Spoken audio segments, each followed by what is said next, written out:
Hello दोस्तों, नमस्कार और स्वागत है आपका अपने YouTube channel study with Kundan Singh में। आज हम जो है हिस्ट्री की जो क्लासें हो चुकी हैं और उसी में हम आगे बढ़ते हुए आज देखिए कहाँ पहुँचेंगे। विदेशी यात्रा विवरण पढ़ रहे थे और इसमें हमने यूनानी और रोमन लेखक को कंप्लीट किया है। अब कहाँ पहुँचेंगे हम? चीनी लेखक पर। इनको हमने बताया था कि हम इनको तीन पार्टों में बांटकर पढ़ेंगे। पहला यूनानी रोमन लेखक था, दूसरा चीनी लेखक और तीसरे अरबी। तो आज हम कहाँ पहुँचे हैं? चीनी लेखकों के वर्णन पर, है ना। तो ये जो विदेशी यात्री हैं इनके बारे में पढ़ेंगे। तो थोड़ा सा आप लोगों से यही कहूँगी कि जो है मेरी क्लासें छोटी हैं लेकिन आपके लिए बहुत ही इम्पॉर्टेंट है और आशा करती हूँ कि आप लोगों को ये पसंद आती होंगी। और हो सके तो इनको जो है जितना शेयर किया हो आप शेयर करिए, सब्सक्राइब करिए, लाइक करिए। तो चलिए शुरू करते हैं हम अपने अगले पार्ट को, है ना। तो आज हम क्या देखेंगे? चीनी लेखकों का वर्णन। जो चीनी यात्री भारत पर आए, है ना, उनके माध्यम से हमको क्या क्या जानकारी मिली, क्या हमने जो है कौन कौन सी चीज़ें उनके लेखों के माध्यम से हमें यहाँ सच्चाई पता चली। वैसे जो मान नहीं सकते हम लोग जो है कि पूरी सच्चाई हो, अपने मन से भी कुछ लोग लिख देते हैं, लेकिन अब कुछ है नहीं और इतिहास की हमें जानकारी लेनी है तो हमें इन पर भरोसा करना पड़ेगा।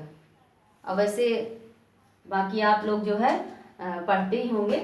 तो चलिए देख लेते हैं हम पहला चीनी यात्री कौन था। लेकिन जो है ये जो पहला चीनी यात्री है ये अपने भारत पर नहीं आया, लेकिन इसे क्वेश्चन आपका एग्जाम में बनता है तो देखना जरूरी है। देखिए नाम है इनका सुमाचीन। क्या नाम है? सुमाचीन। ऐसा लग रहा है कि पूरे चीन के बारे में बात कर रहे हैं ना। इस तरह याद रखेंगे, अगर जो इस तरह के वर्ड मेरे मुंह से निकलता है तो आप यही चीज आपको एग्जाम में जो है जानकारी देगी, है ना। तो तुरंत माइंड में आएगा सुमा चीन अर्थात पूरा चीन। तो देखिए ये जो सुमा चीन है, तो सुमा चीन का समय अगर देखा जाए तो कब की बात है? प्रथम शताब्दी ईसा पूर्व की। इसके बारे में क्वेश्चन बनेगा आपसे कि चीनी इतिहास का जन्मदाता किसे कहा जाता है? चीनी इतिहास का जन्मदाता किसे कहेंगे? सुमा चीन को। अब अगला क्वेश्चन बना या इसी को घुमा के पूछेगा कि चीन का प्रथम इतिहासकार किसे कहा जाता है? तो क्या बताएंगे? चीन का प्रथम इतिहासकार किसे कहा जाएगा? सुमा चीन को। बस इससे आपको इतना ही पढ़ना है, सुमा चीन। अब देखिए जहां से ज्यादा क्वेश्चन बनेंगे, कौन है? फाहयान। फाहयान समय पूछा जाए, फाहयान 399 ईस्वी से 414 ईस्वी की बात है। इसमें क्या है कि फाहयान की सबसे पहले पूछी जाती है रचना। रचना का नाम क्या है?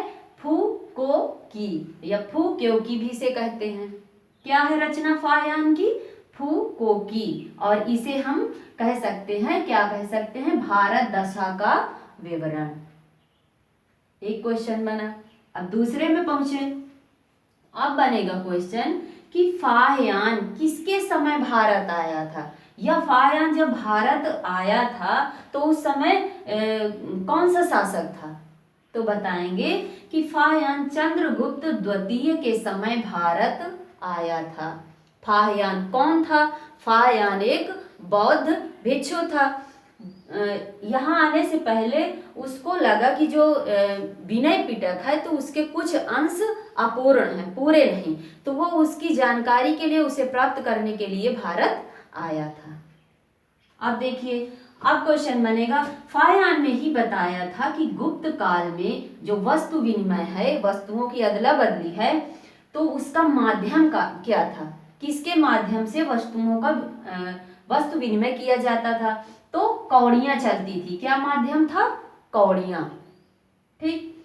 अब देखिए एक चीज, जब यहाँ पर ये आए तो 15 वर्षों तक भारत में रहे, 15 वर्षों तक, और वही अध्ययन वगैरह करते रहे। तो जब ये घूमते घूमते मौर्य शासक अशोक के महल में गए तो वहां देखा इन्होंने कि जो चंद्रगुप्त मौर्य का राजमहल है, राजमहल इतना सुंदर बना था कि जो है उसे राजमहल या राजप्रसाद भी बोल सकते हैं, कि उसने कहा कि ये जो राजमहल है ना, इसको जो है मनुष्यों द्वारा निर्मित नहीं किया गया, इसे तो लग रहा है कि देवताओं ने इसका जो है निर्माण किया है ना। तो इसका क्वेश्चन बना कि चंद्रगुप्त मौर्य के राजमहल को या राजप्रसाद को फाहयान ने किसके द्वारा निर्मित बताया? इसे बताया कि यह देव निर्मित है। फाहयान हो गए। अब फाहयान के बाद किस में चले? कॉस्मास इंडिको प्लेस्टस।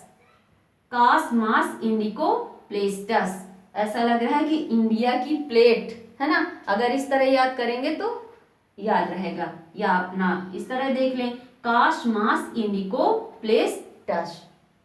इनसे क्या बनेगा क्वेश्चन? इनकी आपको जो है रचना ध्यान रखनी है। रचना क्या है? Christian topography. Christian topography. इसके अंदर क्या लिखा है? इसके अंदर किसके बारे में बताया गया है? तो इसके अंदर जो है भारत एवं श्रीलंका के मध्य जो व्यापार होता था, इसके बारे में इस पुस्तक में लिखा हुआ है। अब पहुंचे हम ह्वेनसांग।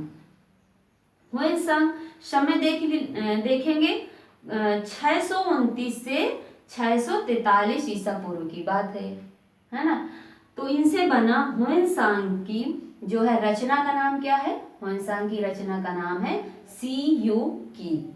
सीयू की। और इसे क्या कह सकते हैं? इसी सीयू की को पाश्चात्य संसार के लेख के नाम से भी जाना जाता है।